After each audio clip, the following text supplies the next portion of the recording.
শীতকাল মানেই হচ্ছে ঘোরাঘুরি করার সিজন। তো শীতকাল পড়তে না পড়তেই আমি আমার ফুল ফ্যামিলি নিয়ে বেরিয়ে পড়েছি হচ্ছে চিড়িয়াখানার উদ্দেশ্যে। এবারে নাকি চিড়িয়াখানায় নতুন কিছু আকর্ষণীয় পশু পাখি এসেছে, তো জানি না কি এসেছে, মা বলছিল। তো সেই জন্য আমরা ট্রেন মিস করে গেছি, সেটাও আর কি আমার কারণে। তো সেই জন্য আমি এখান থেকে ওলা বুক করে নিয়েছি, আর ওলাতে আমি, দিদি, জামাইবাবু, আমার বর আর দুই মেয়ে মিলে চলে এসেছি চিড়িয়াখানায়। মা অলরেডি বাসে করে আগেই চলে এসেছিল।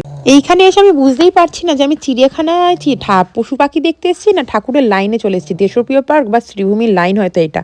তো তারপরে এখানে দেখতেই পেয়ে গেছি প্রথমে ঢুকেই বাঘটা দেখছি জলের মধ্যে বসে আছে এই ঠান্ডার সময়।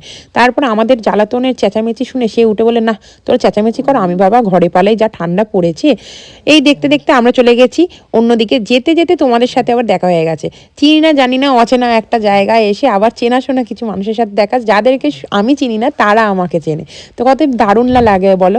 তো আমি দেখতেই পাচ্ছি মনে হচ্ছে আমি এনাদের সাথেই এসেছি, এনাদের সাথে এত গল্প করছি, হাসছি, এনারাও বলছি যে তোমার সাথে যে প্রথম আলাপ হচ্ছে সেটা একদমই নয়, মনে হচ্ছে না, মনে হচ্ছে তোমাদেরকে আগে থাকতেই চিনি তোমাকে। তো এই কথাবার্তাগুলো শুনলে কিন্তু আমার বেশ দারুণই লাগে। আমি এরকমই ক্যামেরা অফ করলেও যেমন আর ক্যামেরা অন করলেও তেমন। আর এখানে দেখতে পাচ্ছি একটু রিলস বানিয়ে নিচ্ছি তার মাঝখানে। আর এখানে কি সুন্দর একটা ময়ূর, দেখো ময়ূরটাকে বলছি, এই ময়ূর পেখম মেল না, পেখম মেল না, বলছে হ্যাঁ তোর কথায় আমি পেখম মিলবো। তো এই যে এই একটা পাখি, এটা হাঁসের প্রজাতির কিছু একটা পাখি, খুব সুন্দর দেখতে, কালো কালারের মধ্যে। তো এখানে তারপরে আরও একে একে বন্ধুদের সাথে আমার সব দেখা হয়ে আছে, আমার মানে কি বলবো, সোশ্যাল মিডিয়ার ফ্যামিলি মেম্বার্সদের সাথে সবার সাথে সেলফি তুলেই যাচ্ছি। এখানে একজনের সাথে তোলার পরে আরেকজন চলে আসছে, আরেকজনের সাথে তোলার পর আরেকজন তো চলে আসছে। দেখতে দেখতে সময় কেটে গেছে, আর আমার প্রচণ্ড পরিমাণে খিদে পেয়ে গেছে। অনেক কষ্টে একটা জায়গা পেয়ে গেছি, আমি চাদর ক্যারি করেছিলাম ব্যাগে করে, তো সেটা নিয়ে গিয়ে এখানে পেতে বসে পড়েছি। আর এই যে কি খাবো, এখানে কোনো খাবার দাবার নেই, আর কি বাজে খাবার তোমাদের কি বলবো। একটা চিকেন স্যান্ডউইচ নিয়েছি, আর যা অখাদ্য কুখাদ্য খেতে, দেখ বাবা আমার ভেবেই গা গুলি উঠছে এখন। তো কি করব, খিদের জ্বালায় খেতে হবে। মানে চিজটা এত টেস্টলেস, চিকেনটা যেন মনে হচ্ছে কি চিকেন না, এটা সোয়াবিন। আমি মুখে দিতেই আমি বলছি কি খেলাম আমি, আমার মুখের এক্সপ্রেশনটা দেখে বুঝতেই পারছো। আমি যে এর থেকে শুধু পাউরুটিটা দিলে আমার বেশি ভালো হতো। তারপরে যা করে নাকে মুখে খেয়ে এখানে দেখতে পাচ্ছ কি সুন্দর সুন্দর পাখি। আমার তো পাখি দেখতে প্রচণ্ড পরিমাণে ভালো লাগে, সেই জন্য আমি পশুর তুলনায় পাখির খাঁচার সামনে ঘোরাঘুরি সবসময় করছিলাম। তারপরে আমার মেয়ের বায়না যে সিংহ দেখবে, সিংহ তো আর দেখতে পেলাম না, তো সিংহীকে দেখতে পেলাম। সিংহীটাকে দেখে আমার এত মায়া হচ্ছে, আমার মনে হচ্ছে আমি ঢুকে যাই, বললি যে তুই আমায় খেয়ে নে বাবু। বাবা এর পেটটা কেমন দেখো চিপসে গেছে, মনে হয় খেতে দেয় না, খিদের জ্বালায় কেমন করছে।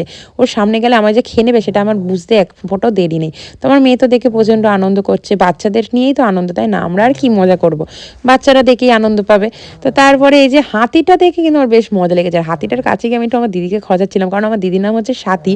আমি বলছি সাথী মেরে হাতি, সাথী মেরে হাতি। এই যে আমি এখানে দেখতে পাচ্ছি কত ভিড়ের মাঝখানে, বাবা কি ভিড় হয়েছে তোমাদেরকে আমি কি বলবো।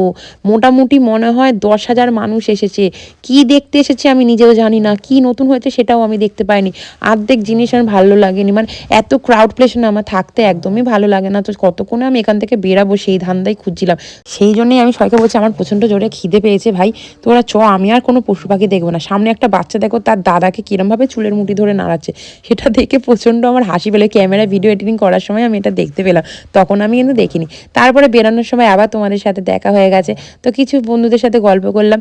আর এখানে আরেকটা দারুণ বিষয় হয়েছে এইখানটায়। এখানে হচ্ছে ইনি প্রথমে আমাকে দেখে বলছে তোমাকে ভিডিওতে যেমন লাগে সামনে থেকে আরও বেশি ভালো লাগে। আমি বলছি মানে ভিডিও থেকে আমি বাজে লাগে, বলছি না ভিডিওতে তো খুবই ভালো লাগে, সামনে থেকে আরও ভালো লাগে। আমি বলছি ও আচ্ছা। আমি বললাম এটা ঠিক আছে, বলছে জানি না কেমন লাগে। আমি বলছি আমি ভিডিওতেও তেমন থাকি, এখানেও তেমনই আছি। তারপরে এই বোনেরা বলার পরে এখানে আরেকটা বোন এসে, সেও এসে সেম কথা বলছে, তোমাকে ভিডিওতে অন্যরকম লাগে, সামনে থেকে কি সুন্দর লাগছে। মানে এত কমপ্লিমেন্ট কোথায় রাখে, আমি একটু লজ্জা পেয়ে গেছি এই কমপ্লিমেন্টগুলো শুনে আমি বলছি ঠিক আছে ধন্যবাদ অনেক, তোমরা এরকম ভালোবাসা দিয়ে আমার পাশে থেকো। তো এখানে তারপরে এদের সাথে কথা টথা বলে বেরিয়ে যাচ্ছি।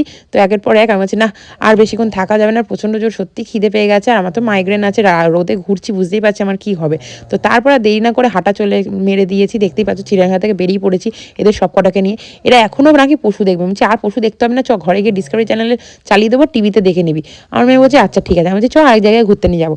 বলতে বলতে এখান দিয়ে বেরিয়েছি, এখানে কোনো কিছু রেস্টুরেন্ট খুঁজেই পাচ্ছি না, টং করে হেঁটেই যাচ্ছি। অবশেষে একটা ট্যাক্সি ভাড়া করে নিয়েছি, সবাই মিলে উঠে পড়েছি। এবার বলেছি একটা ভালো রেস্টুরেন্টের সামনে গিয়ে নামাবেন। তো বলার পর রেস্টুরেন্টে আমরা চলে গেছি, আর এখানে গিয়ে আমি বলছি প্রচণ্ড ঠান্ডা লাগছে, এসির সামনেই একদম বসেছি। আমি বলছি এসির টেম্পারেচারটা একটু কমিয়ে দিন। একদম মানে চিল্ড ছিল, বুঝতে পারছো, 18তে চলছিল না, অন্তত এটা 24 বা 26 করে দাও, কারণ প্রচণ্ড ঠান্ডা, বাচ্চা নিয়ে আছি তো ঠান্ডা লেগে যাবে। তারপরে এখানে মেনু কার্ড নিয়ে নাড়াচাড়া করছি, আমি তো দেখছি না কারণ আমি জানি আমি কী খাবো, ডিসাইড করেই আছি। রেস্টুরেন্টগুলো আমার ফেভারিট ডিশ হচ্ছে রাইস অ্যান্ড চিলি চিকেন, তো সেই জন্য আমি বলছি আমার তো এইটাই খাবো, তোরা কি খাবি বল। তো ওরা শুনে শুনে ওরাও সেম অর্ডার দিয়ে দিয়েছে, রাইস আর চিলি চিকেন। তো দেখতেই পাচ্ছ খিদে আমার প্রচণ্ড জোরে পেয়েছিল, সিরিয়াসলি কি বলবো তোমাদেরকে, মানে পেটের ভেতর মনে হয় হাতিটা আমার দৌড়াচ্ছিল, এত জোর খিদে পেয়েছিল। সকালবেলা খেয়ে বেরিয়েছিলাম হালকা ফুলকা, তারপরে ওই স্যান্ডউইচটা অখাদ্য খেয়েছি, অর্ধেক ফেলেছি। তারপরে এখানে খাওয়া দাওয়া হয়ে গেছে, বিলটা দেখে বলছি বাবা অনেক টাকা বিল এসেছে, এবার তোরা সবাই মিলে বিল দিবি, আমি খেতে এসেছিলাম, খাওয়া গেছে, বাড়ি চলে যাবো। মানে জাস্ট মজা করছিলাম, বললাম না আজকে ট্রিটটা চল আমার তরফ থেকে বলে আমি তারপরে বিল টিল মিটিয়ে নিয়েছি।